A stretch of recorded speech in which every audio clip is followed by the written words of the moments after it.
Still be by project.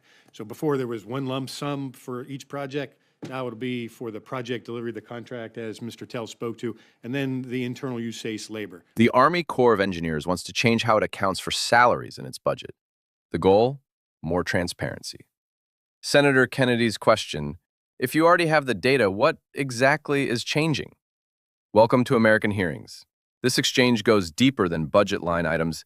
It's about whether structural changes inside federal agencies actually solve problems or just reorganize them. All right, I've got a couple more. I promised you folks that you could talk about your district salaries and expenses project. Give us a 30 or 40-second overview like you're talking to a 10th grader. Thank you, Mr. Chairman. The way that the Corps of Engineers has received funds from Congress and budgeted has been by project, year over year. We have 39 civil works districts across the country.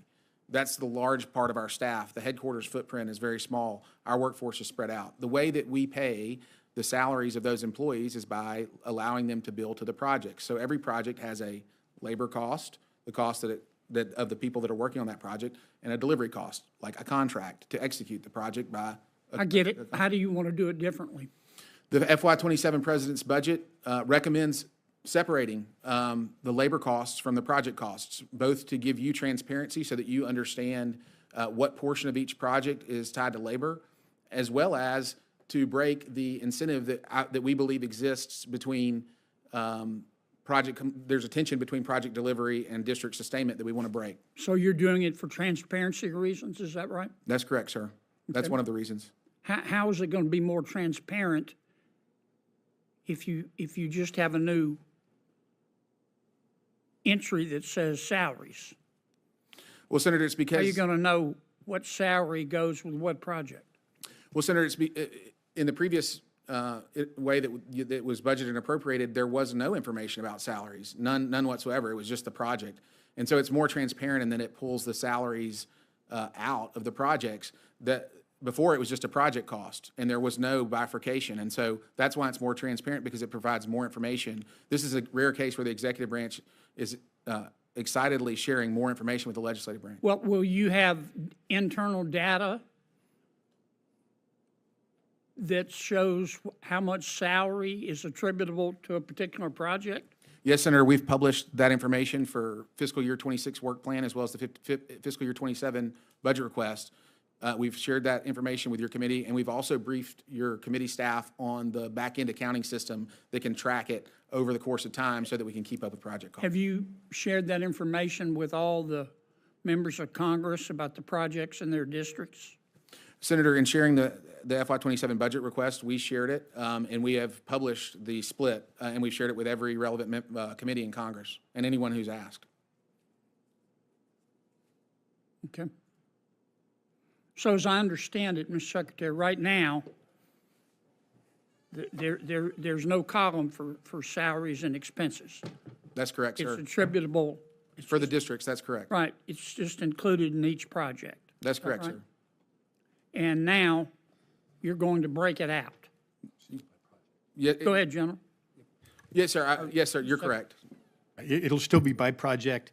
So before there was one lump sum for each project. Now it'll be for the project delivery of the contract, as Mr. Tell spoke to, and then the internal use labor. But it'll still be by project, broken out that way. So each project, you'll see what the in-house labor bill is. Okay, so for each project, labor and expenses will still be a line item. Senator, But in terms of the budget, salaries and expenses will be have its own category. Is that right? Yes, sir. That's correct. How's that going to help the Corps with its overall missions? Senator, it's going to help the Corps by incentivizing delivery. What I've heard from commanders in the field is that they're... How does that incentivize delivery? I'm not doubting you. I just don't understand how. Well, today, it is, as I said in my opening statement, when a commander sees that a project that's a cash cow for that district is going to continue next year, it solves a lot of that district commander's management challenges with his staff, because the funding continues and continues, and if the funding expires, quite often Congress will appropriate additional funding, and so projects become lines of revenue for districts, and someone has to make the business decisions about whether that's a good thing or a bad thing for the district. That tension, if we eliminate, if we take that off the table, that idea that we need to keep projects alive to keep the district healthy, it will solely focus our commanders and our workforce on delivery. That's how it incentivizes delivery. Today, there's an incentive for projects to be extended or to pull projects off the shelf that may not. But, Mr. Secretary, you've got that data right now, don't you? Yes, sir, we do. So you can tell, can you not, when a district manager's gaming the system? Certainly, in theory, we could and we will going forward, but this question had never been asked before. What question is that? The question about how much, at scale, the question about how much of our project budgets were going towards salaries. I just don't understand how coming up with a new line item for salaries and expenses is going to make our lives better if you already have the data anyway, Senator, except it's not listed in the budget. you're absolutely, in many ways, you're correct. We have the ability administratively, even if you appropriate the way that you've previously appropriated, we have the ability administratively to build what I would call a cardboard firewall between salaries and expenses and project costs.